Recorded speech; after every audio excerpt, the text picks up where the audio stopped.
পূর্বের সময়ে ফ্যাসিস্ট স্বৈরাচার খুনি হাসিনা এমন জীবন করিও গঠন, মরিলে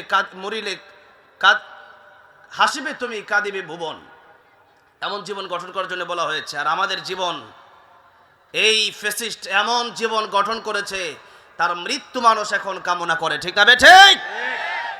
তারে পারতাছে না ইন্ডিয়া থেকে তুইরাই না এখানে ফাঁসি দিতে, তাই তার মূর্তি বানাইয়া জাদুঘরের সামনে ফাঁসি দিছে এই হাসিনারে। ঠিক না ঠিক? এই সব হয়েছে আলেমদের সাথে দুশ্মনী রাখার কারণে। ঠিক না ঠিক? আলেমদের সাথে যারা দুশ্মনী রাখবে, আলেমদেরকে যারা ঘৃণা করবে, আলেমদেরকে যারা বাঁকা নজরে দেখবে, তাদের পরিণাম আগেও ভালো হয় নাই, সামনেও ভালো হবে না। আলেমদের সাথে দুশ্মনী রাখবেন না, আলেমদেরকে বাঁকা নজরে দেখবেন না। এই ফ্যাসিস্ট হাসিনা, আমার মনে হয় সে যেভাবেই হোক, চুরি কইরা বাটপারি কইরা দিনের রাতে নিয়ে যেভাবেই হোক, আমার মনে হয় সে যতদিন বেঁচে থাকতো ততদিন হয়তো সে ক্ষমতায় থাকতে পারতো, যদি একটা কাজ না করতো, সেটা হচ্ছে আলেমদের সাথে দুশ্মনী না করলে। ঠিক না বেটে? তার পতন হওয়ার অন্যতম কারণ হচ্ছে আল্লামা সাঈদীর বদদোয়া। তার পতন হওয়ার অন্যতম একটা কারণ হচ্ছে কাদের মোল্লার বদদোয়া। তার পতন হওয়ার অন্যতম কারণ হচ্ছে আল্লামা জুনায়েদ বাবুনগরীর বদদোয়া। তার পতন হওয়ার অন্যতম কারণ হচ্ছে আল্লামা মামুনুল হকের বদদোয়া। এই হাসিনার অন্যতম পতনের কারণ হচ্ছে আল্লামা খালেদ সাইফুল আইয়ুবীর বদদোয়া। মুসলিম আলেমদের বদদোয়ার কারণে হাসিনা ধ্বংস হইতে বাধ্য হয়েছে। ঠিক না ঠিক? আল্লাহ ধ্বংস করে দিয়েছেন।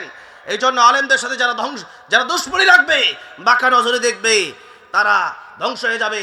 আমি আলেমদেরকে বলবো, যে সমস্ত আলেমরা এখন মুনাফিকি করেন, ভালো হয়ে যান, ঐক্যবদ্ধ হন, দিনের জন্য একমত হন। ঐক্যবদ্ধ যদি না হতে পারেন, এমন ফ্যাসিস্টের মায়ের আরো খাওয়া লাগবে। ঠিক না বেটে? ঐক্যবদ্ধ হন, দিনের জন্য ঐক্যবদ্ধ হন। আলেমদেরকে ঘৃণা করবা না, কোরআনের মুফাসসিরদেরকে ঘৃণা করবা না। যারা এই কোরআনের মুফাসসিরদেরকে ঘৃণা করবে, যারা আলেমদের সাথে দুশ্মনী করবে, এরাই যুগে যুগে ধ্বংস হয়ে যাবে। ঠিক না বেঠে? ছোট্টখাটো বিষয় নিয়ে মারামারি করবেন না। আজকে এখানে আরেকটা মাহফিল হইতাছে, মাইকটা এদিকে ঘুরাই দিছে, কি দরকার ছিল? যে এখানেও মাইক মাহফিল হচ্ছে, এটার মাইকের জন্য ওই দিকে দরকার নাই, থাকলে একটু ঘুরাই দেবেন, দরকার কি? যেহেতু মাহফিল হচ্ছে, একটা মাইকে দিয়ে ঘুরে না দিলে আমার ডিস্টার্ব হবে, প্রত্যেকটা আলোচকের ডিস্টার্ব হবে। তো যাই হোক, একটা তারিখ হয়ে গেলে আরেকজন জেনে নেওয়া দরকার এলাকাতে কোনো মাহফিল হচ্ছে কিনা। তো এই মাহফিলটার তারিখে মনে আগে করা হয়েছিল, অনেক লম্বা সময় ধরে এই প্রোগ্রামের কথা চলছে। শাকিল ভাই আমাকে বলছে, কিন্তু এর মাঝখানে কেন এই কাজ করা হলো? আর করলেও এদিকে মাইক কেন ঘুরাই দেওয়া হলো? এগুলা হিংসা অহংকার যাদের ভিতরে থাকবে, এগুলা শয়তানের খালাতো ভাই। এগুলা কার খালাতো ভাই? শয়তানের খালাতো ভাই। হিংসা করে আপনি মসজিদ বানাইছেন, হিংসা করে মাহফিল দিচ্ছেন, এগুলা লাভ নাই। হিংসা করে আজকে মসজিদ বানায়, কিসে? তোদের এলাকায় একটা মসজিদ আমরা বানাই তারি না, আমরা একটা বানাবো। এই হিংসা করা হতো, মসজিদে মুসল্লি নাই, যেরকম ঠিক না ঠিক? কিয়ামতুল আলামত, শেষ জামানায় মসজিদ হবে বড় বড়, মুসল্লি থাকবে খালি জুমার দিন আছে, আর 5 ওয়াক্ত নাই। ফজরের সময় তো এমন বহু মসজিদ আছে, আমি গাজীপুর দেখছি, এক মসজিদে ইমাম সাহেব নিজে ইমাম, নিজেই এই মসজিদ, নিজেই মুসল্লি, আর কেউ নাই। তো ইমাম সাহেব কোথায়, এত আগে উঠটা কেটতাম। কথাটা বুঝতে পারছেন? তো হিংসা করে যদি আপনি মসজিদ বানান, সেটা কি সওয়াব হবে না গুনাহ হবে? গুনাহই হবে। শয়তান কিন্তু অনেক বড় আলেম ছিল, শয়তানে কিন্তু নেক আমল কম করে নাই, কিন্তু হিংসা অহংকার শয়তানটা শেষ করে দিয়েছে, যেরকম ঠিক না বেঠে? এই জন্য এই আচরণ আপনারা গ্রহণ করবেন না। আল্লাহ আমাদেরকে হেফাজত করেন, জয় বলেন আমিন। ফাল্লাহু খায়রুন হাফিযা ওয়া হুয়া আরহামুর রাহিমিন। আল্লাহ সুবহান মহিয়ান গরিয়ান রব্বুল ইজ্জত ওয়াল জালালের আলিশান দরবারে হৃদয়ের গভীর থেকে শুকরিয়া জ্ঞাপন করছি যে মহান রব্বুল ইজ্জত ওয়াল জালাল আমাদেরকে অত্যন্ত দয়া করে, মায়া করে, ভালোবেসে আজকের এই কোরআনের বাগানে, দ্বীনের বাগানে, জান্নাতি মজলিসে আমাদেরকে বসার আশার তৌফিক দান করেছেন। সেজন্য হৃদয়ের গভীর থেকে প্রাণ খুলে জবান ছেড়ে দিয়ে একেশ্বরে সমস্বরে সকলেই পড়ছি আলহামদুলিল্লাহ। গার্মেন্টস শ্রমিক ভাইয়েরা হালাল খায়, তারা হালাল খেয়ে মাহফিলটা করেছে। দুনিয়ায় সবচেয়ে কষ্ট যারা করে মধ্যে হচ্ছে গার্মেন্টস শ্রমিকরা। হালাল যারা খায়, এদের দোয়া সবচেয়ে বেশি কবুল হয়। যারা কি খায়? হালাল খায়। আর যারা সুদ খায়, বছরে 100 বার উমরা করলেও, হজ করলেও এগুলো কবুল হবে হারাম যারা খায় তাদের দোয়া কবুল হয় না।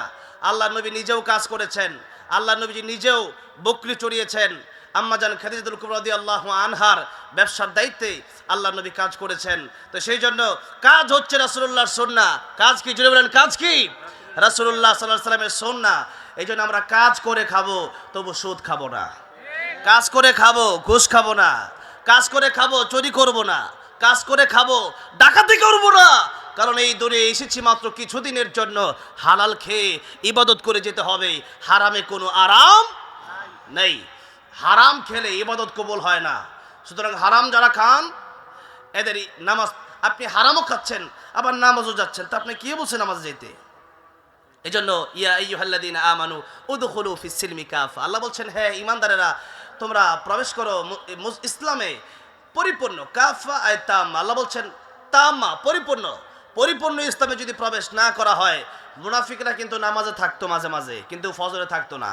মুনাফিকরা নামাজ পড়তো, কিন্তু যুদ্ধের ময়দানে যেতে বললে পরে কইতো যে আমার অসুখ হইছে, আমার বউর অসুখ হইছে, আমার এই সমস্যা সেই সমস্যা, এগুলা বইলা বইলা মুনাফিকরা দূরে চলে যেত। তার মানে যেদিকে সুবিধাবাদ ওইদিকে জিন্দাবাদ, এগুলো হইলো মুনাফিকের চরিত্র। এগুলো কার চরিত্র? মুনাফিকের চরিত্র। মুনাফিকের চরিত্রে আমরা যাব না। মুনাফিক কথায় কথায় মিথ্যা বলে, আমরা মিথ্যা বলবো। মুনাফিক ওয়াদার বরখেলাফ করে, আমরা ওয়াদা দিয়ে বরখেলাফ করব। মুনাফিক আমানতের খেয়ানত করে, আমরা আমানতের খেয়ানত করব। মানুষের হক মারবো না। কিয়ামতের ময়দানে মানুষের হক মারার চাইতে যে ব্যক্তি সবচেয়ে অসহায় হবে, রাসূলুল্লাহ সাল্লাল্লাহু আলাইহি ওয়াসাল্লাম বলেছেন সবচেয়ে অসহায় হবে সে ব্যক্তি যে ব্যক্তি মানুষের হক মেরে খায়। সেজন্য আমরা সাধারণ মানুষ, রিকশাওয়ালা, কুলি, মজুর, সাধারণ শ্রমিকদের হক আমরা মেরে দেব। এই দেশের বহু ফ্যাক্টরির মালিক পালিয়েছে এই দেশের শ্রমিকদের বেতন না দিয়ে, ঠিক না বেঠিক?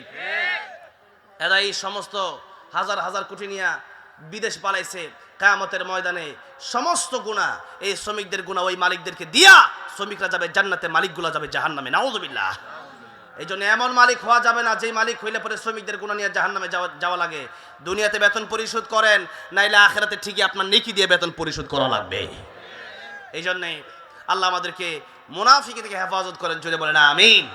আমরা আজকে 4টা বিষয় নিয়ে আলোচনা করব। কয়টা বিষয়? সূরা মুদ্দাসসির থেকে। আসুন আমরা সরাসরি কোরআন থেকে আলোচনায় যাই। আমি লম্বা সময় নেব না, ইনশাআল্লাহ যতক্ষণ সময় আলোচনা করব আল্লাহ আমাকে ইখলাসের সাথে আপনাদেরকে আমলের নিয়তে শোনার তৌফিক দান করেন, জোরে বলেন আমিন। মাহফিলটা আসলে প্রথমত আমার আসার কথা ছিল না, তো শাকিল ভাই, আমি তো অনেক আগে থেকে এই এলাকায় আসি, শাকিল ভাই আমাকে বলেন যে একটা মাহফিল হচ্ছে, তা আমি বললাম তো এই মাহফিল হবে, তা আমি নাই কেন?